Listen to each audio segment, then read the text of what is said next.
Hello guys! Welcome to our channel. Ayan, sa mga bago pa lamang po sa ating channel, please don't forget to subscribe and click our tiny notification bell para ma-update po kayo pag meron po tayong mga new upload videos. Disclaimer mga idol, ang video ito ay para lamang po sa may bukas ang kaisipan at may malawak na pang unawa. So today's vlog mga idol ay isa na namang tips or isa na namang kaalaman. Ayan, mula sa akin. Ayan, ito ay base sa ating mga experience. Ano, hindi tayo nanghuhula kasi mahirap magkwento ng nanghuhula lang tayo mga idol. Okay? So, bakit nga ba mas pinipili ni Baby Hunter minsan ang posisyong ito? Yung posisyon na um, nakatagilid. Ayan. So, yun yung ating topic for today's video. Ayan. So, makinig mga idol, mga Repo Peeps.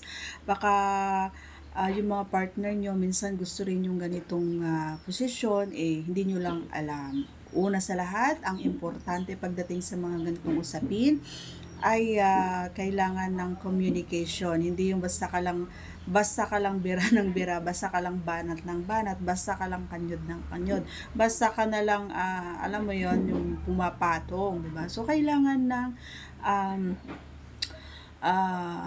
pag-uusap ayan pagdating sa mga ganito. So una sa lahat, idol, tanungin mo muna si Maricoy kung siya ay okay ba na makipag or makipag SEX sa'yo.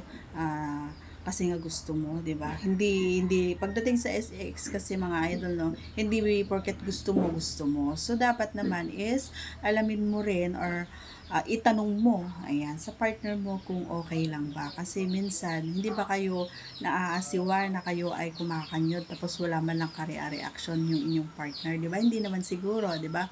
Kasi minsan nangyayari to sa mga kababaihan, nangyayari sa akin. Ayan, sa akin nangyari na to sa akin. Alam mo 'yon yung gustong-gusto ko, alam mo yun, gustong-gusto ko makapag-SEX. Tapos, yung partner ko ayaw pala. So, pinilit ko pa rin, gumawa pa rin ako ng way para ako yung magtrabaho. Siya, wala siyang ginawa. Humilata lang siya at nagsiselfone, ganun yung nangyari. So, kaya alam ko yung feeling kapag dinidedma ka ng partner mo habang kayo ay nag-SEX. Alam mo yun yung S na S ka, tapos yung partner mo is wala lang, dead ma, bahala ka dyan. Kung, di ba, ganun makaraos ka dyan, bahala ka dyan. So, para sa akin, parang nagigilty ako nung ginawa ko yun. Kaya hindi ko na inulit, mga idol. Kasi buong akala ko, yung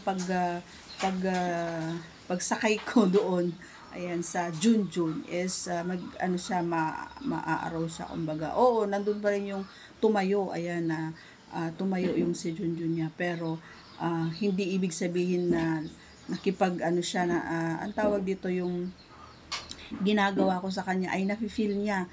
So ang nabuhay lang is si Junjun, pero yung puso't isipan niya hindi as in kasi nga wala siya sa mood. Ayan. So yun yung doon pumapasok sa usapin na ito yung dapat alam mo yung mood ng partner mo kung okay ba sa kanya or hindi. Okay, guys? So yun so nangyari nga sa akin yun mga idol na ginagawa ko na ang lahat sa kanya, hinahalikan ko na siya, inaano ko na yung usus niya, kinain ko na yung ano niya, si Junjun, lahat na ginawa ko na, nilaro ko na yon, lahat na ginawa ko.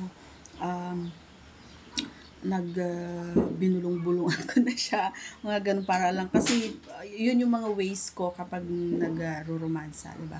Yun yung mga ways ko para gumanti siya.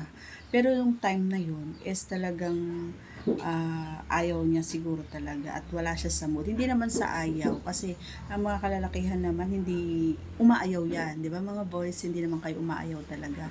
So siguro wala lang talaga siya sa mood or siguro pagod.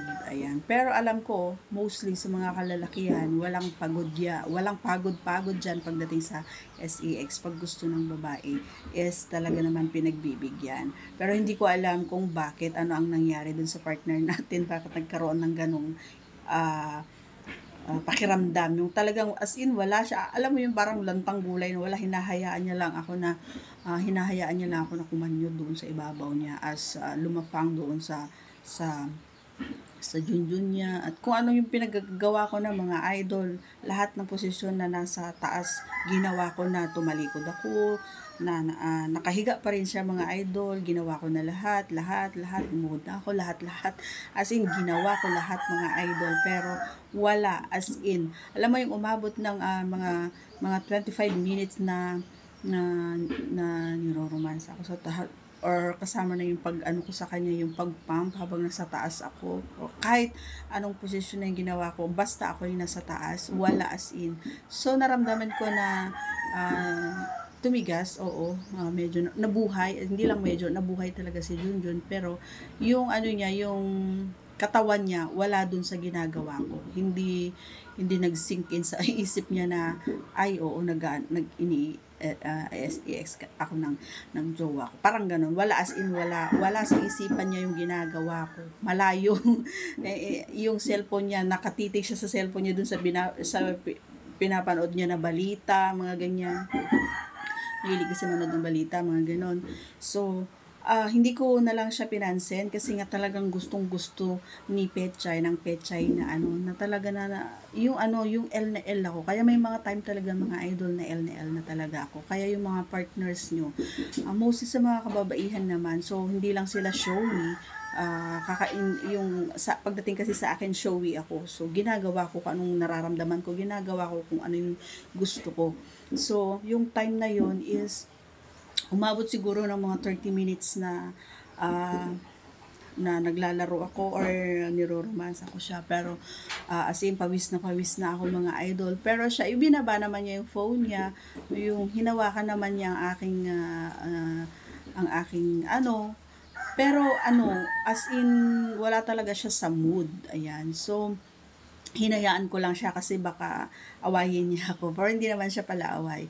Hindi ko na lang siya tinanong. Basta ginawa ko na lang yung best ko. Talagang umungol. Talagang nilakasan ko yung ungol ko para baka sakali na magtrabaho din siya or gumawa rin siya ng way para magising yung yung isip niya, baka tulog, ganun. Diba? Although yung si Junjun is gising na gising kasi nga nararamdaman niya nasa loob na medyo nandun sa loob na medyo lumalaki na si Junjun doon, so sumisikip na yung si Petchay, yung Kipay, diba? So yun yung ibig kong sabihin na dapat may communication pa rin. Pero ako wala na akong pakialam, basta pag ako ay L na L, pag bug talaga ako, wala akong pakialam kahit hindi ka response doon sa ginagawa ko. So yun nga mga idol, tinapos ko siguro nasa 30 minutes siguro na ako yung nagtrabaho hanggang sa pawisan na ako, hanggang sa mapaungol-ungol ako, pakalakas, and then hanggang sa nakaraos ako. Pagkatapos ko, ayun, humiga ako, and then kinis ko siya. Tapos, siguro kinaumagahan, doon ko na lang siya tinanong. Ayun, doon ko siya tinanong na sabi ko, bakit ganun? Parang wala pa sa mood. Sabi niya, pagod daw siya. O nga naman, kasi may trabaho nga naman siya. So, kailangan ng pang-unawa din pagdating sa mga ganyan. Pero, last na yun na ginawa ko mga idol kasi ang pangit pala yung ganun. So, siguro kayong mga boys, wala na kayong pakialam, no? Pag ganun yung mga partner nyo, no? Yung walang pakialam kahit na makaraos kayo. 'Di ba?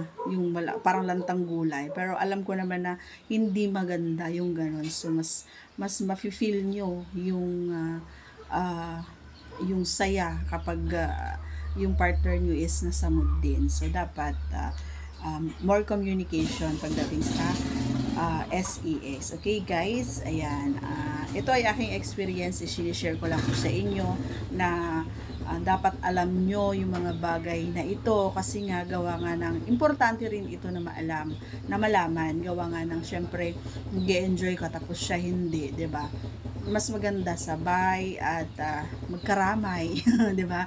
Magkaramay kayo sa lahat ng bagay. Okay? So that's all for today's vlog, mga idol. Ayan, once again, hingi ulit ako ng favor. Please don't forget to subscribe and click our tiny notification bell para ma-update po kayo pag meron po tayong mga new upload videos. God bless everyone. See you on my next vlog. Bye-bye.